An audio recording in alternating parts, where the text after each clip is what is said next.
30 minutos han pasado de las 10 de la mañana, es momento ahora sí de hablar de economía. Por eso ya está conectado del otro lado Raúl Mercado, a quien saludamos, le damos los buenos días y también agradecemos por sumarse un año más aquí a Like a las 10. Raúl, ¿cómo te va? Bienvenido.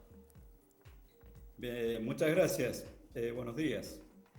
Bueno, tenemos como todos los años y todas las semanas que hablar un poquito del dólar, que ha vuelto a tener una disparada, pero fue solo el día de ayer, el lunes 1 peso, ayer 7 pesos y ya, como quien no quiere la cosa, llegamos a los 400 pesos en esta cotización paralela.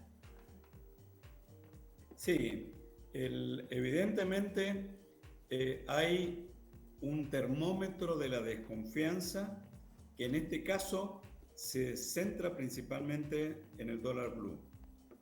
Y de alguna manera van a quedar un poco relegados los dólares financieros, ¿cierto? Me refiero al MEP, aunque si bien subió 7 pesos también ayer, al contado con liqui, porque el gobierno con esta operatoria que está haciendo de hacerse de títulos públicos, la idea es poder intervenir en estos mercados de dólares financieros.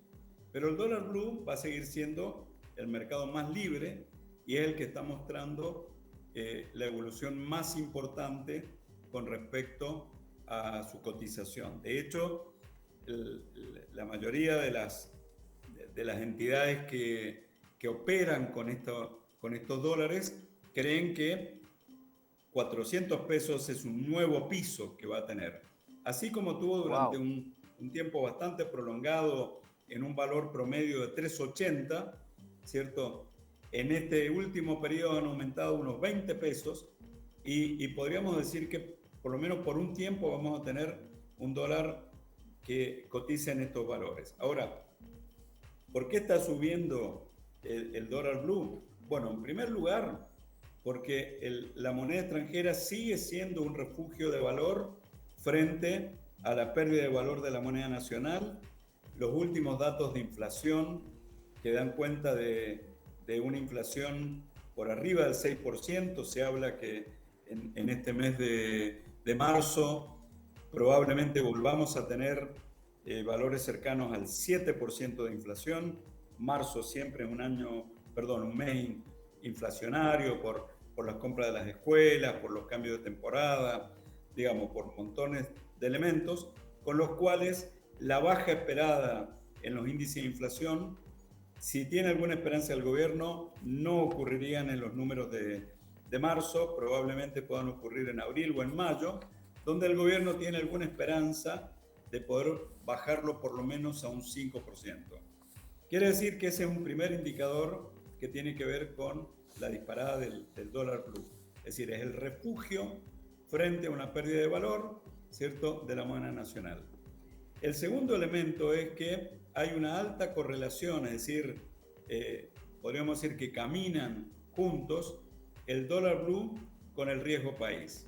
Y el riesgo país es el reflejo de la caída de la cotización de los bonos argentinos en el exterior, y esa caída de los bonos argentinos en el exterior significa una falta de confianza en la capacidad del gobierno nacional para hacer frente a sus compromisos internacionales. Entonces, el dólar blue indirectamente también está subiendo por esta desconfianza que existe en el mercado de bonos, y por eso esta operatoria que ha hecho el gobierno de tratar de especificar al menos los bonos en dólares que tiene el sector público para poder ir despejando los problemas que tiene, donde el problema central de esta desconfianza está en que el Banco Central no tiene los dólares o tiene muy pocos, y además las perspectivas de obtener dólares también son malas porque tenemos un año de sequía donde seguramente las exportaciones van a ser menores en volumen y por lo tanto probablemente no tengamos todos los dólares que se podrían conseguir. De hecho, algunos analistas hablan que se podrían perder cerca de 20.000 millones de dólares por causa de la sequía, lo cual es un número bastante grande frente a las necesidades de reservas que tiene la Argentina. Raúl, para colmo también hay pequeñas bombas internas porque comenzaron a llegar a la justicia presentaciones por este canje de bonos del ANSES. que pueden llegar a complicar la operatoria o al menos ponerle en duda puertas adentro para los mercados? Bueno, en realidad en esto creo que el ministro Massa ha demostrado tener una reacción política y una cintura en el sentido de no atarse a una medida que sabe que es muy cuestionada. Por eso, entre las medidas que ha tomado es llamar a una comisión de 3 expertos, 3 economistas de la UBA, 2 de ellos podríamos decir que son de la oposición, ¿sí? Otro podríamos decir que es de alguna manera neutral, pero lo que básicamente le van a preguntar a esa comisión es si esta especificación de los bonos del ANSES implica una pérdida patrimonial para el fondo de garantía, ¿sí? Aquí hay que entender varias medidas. Una de las interpretaciones podría ser que sí, porque el fondo deja de estar dolarizado y pasa a estar especificado, donde es una moneda que es rechazada y que se devalúa.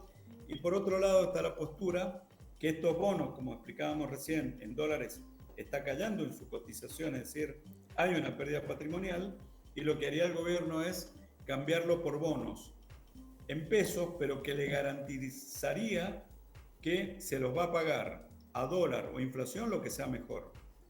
Como los jubilados cobran en pesos y le está garantizando que no pierdan el valor en dólares, podríamos decir que hay estas dos posturas que seguramente es lo que esta comisión de la UBA, de la Universidad de Buenos Aires, tendrá que dirimir. Si bien no es un dictamen vinculante, seguramente haciendo una lectura política, el ministro Massa irá a tomar una medida que esté en concordancia con este dictamen. Raúl, para no caer en el pesimismo, Alberto Fernández se reúne hoy con Joe Biden, el presidente de los Estados Unidos, también va Sergio Massa, es toda la comitiva otra vez allí en los Estados Unidos. ¿Qué es lo mejor que puede salir o pasar de esa reunión para la Argentina y para lo que queda de esta gestión, no? Sí, en el escenario actual, en realidad, no son muchas las cosas que deberían cambiar. ¿En qué sentido? Es decir, el peor escenario sería que hubiera una actitud negativa de Biden respecto a la Argentina. Creo que Estados Unidos, en este momento de un conflicto entre Estados Unidos, OTAN, y el eje Rusia y China, está interesado en que Latinoamérica sea un aliado de los Estados Unidos. Es decir, nosotros pensamos, y muchos analistas políticos piensan, que Biden está tendiendo lazos, ¿cierto? Estados Unidos durante mucho tiempo, por la guerra en el Medio Oriente, se olvidó de Latinoamérica, ahora comienza a mirar frente al conflicto de Rusia con Ucrania, ¿cierto? Y las posibilidades del eje ruso-chino, y por lo tanto, desde el punto de vista político, seguramente la relación va a ser de tender lazos de amistad.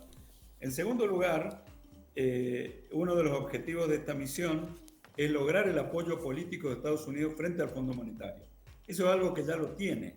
Y de hecho el Fondo Monetario tiene un gran interés en que la Argentina no le vaya mal en esta operatoria, porque de alguna manera carga sobre su mochila el haber otorgado un préstamo extraordinario en condiciones que sabía que no se podían honrar los compromisos cuando lo otorgaron. De hecho, cuando se dio este préstamo y uno veía el dictamen de la parte técnica, los técnicos del fondo advertían que Argentina podría entrar en default frente a esta deuda. Es decir, que fue más una decisión política que comprometió, en este caso, a Lagarde, que era quien estaba al frente de esta operatoria en su momento, con muchas presiones de Donald Trump, pero sin duda que fue un préstamo extraordinario. Esta nueva administración de Georgieva seguramente va a hacer todo lo posible, dentro de los límites que tiene el fondo, para que este acuerdo no se caiga. De hecho, ha ido mostrando algunas señales de flexibilidad, extendiendo algunos plazos para honrar los compromisos con el fondo, pero bueno, por supuesto estamos en una línea delgada, porque si Argentina no cumple, obviamente entraría al menos inicialmente en un default técnico y finalmente en un default real, que es una vez al año que esto se evalúa con el Fondo Monetario. Pero en síntesis, yo creo que la misión tiene muchas probabilidades de tener éxito, pero tampoco deberíamos esperar que cambien las condiciones generales de la economía argentina, fruto de esta reunión del presidente, el ministro y Joe Biden en los Estados Unidos. Muy bien, bueno, entonces atentos a la reunión y también a la cotización del dólar, a ver cómo cierra esta semana en el mercado paralelo. Raúl, muchísimas gracias por este contacto, te mandamos un abrazo grande. Gracias a ustedes y que tengan buen día. Allí pasó Raúl Mercado hablando de economía en nuestra columna de economía. Dólar, reuniones en los Estados Unidos y proyecciones para este 2023, el año de las elecciones en la Argentina. Vamos a hacer una nueva pausa, ya venimos con muchísimo más de Like a las 10 hasta las 11:30. Quédense.